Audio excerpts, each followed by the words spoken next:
Professor Richard Schandler. Richard, human milk is the only milk for extremely premature infants. You said that several times, and that was the title of your presentation. Yes. This is a very strong statement. What are the most important factors that support this statement? We certainly believe in that statement. When you look at some of the devastating diseases that the premature baby has, one of them is what we call necrotizing enterocolitis.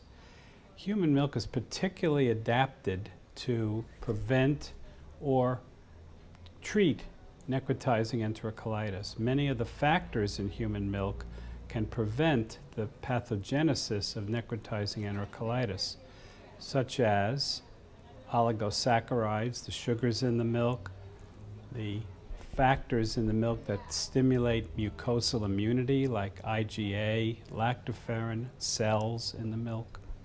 The milk itself stimulates motility of the intestinal tract, which is a way to prevent bacteria from metabolizing the milk that's sitting in a poorly motile infant's intestine.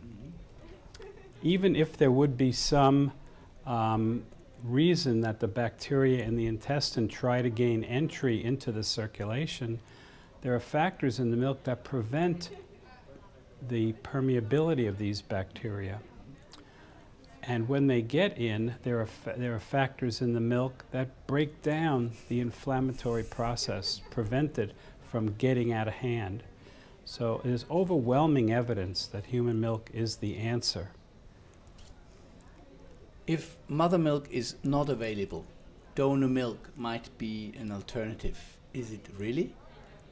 And under which conditions? Well, first we think donor milk, First, we think that mother's own milk is the best milk to feed the premature baby, and all of our efforts should be focused on trying to get enough milk for that premature baby. So we need more effort working with mothers to maintain the milk supply. But in reality, they're maintaining a supply for many months while the baby's in the neonatal intensive care unit. So there are times when the mothers don't have enough supply. So what is the option? Donor milk has been advocated, and there's some controversies with that. It's cost. Is it as efficacious as mother's own milk? We still aren't completely clear about that. If we have too much donor milk available, will that make mothers less interested in providing milk for their babies? So that's an area that we're starting to explore more and more now, but we need a lot of more information in that. But right now, that is the approach that should be taken. There are new human milk fortifiers coming out. What do you think about that?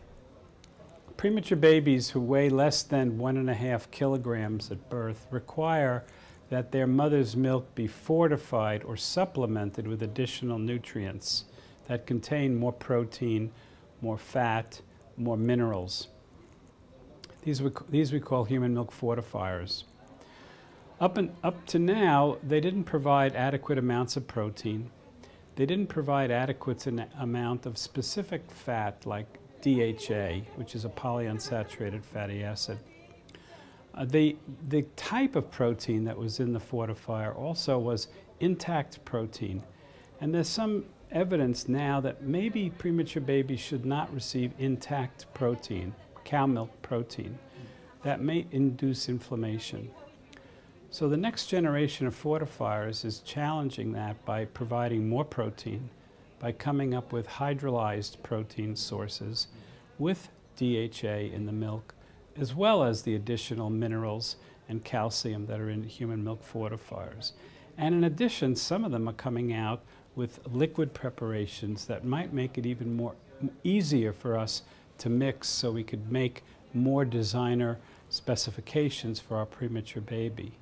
And lastly, there is a type of fortifier that's being made from human milk alone, and that has some tremendous implications for the future. Thank you very much.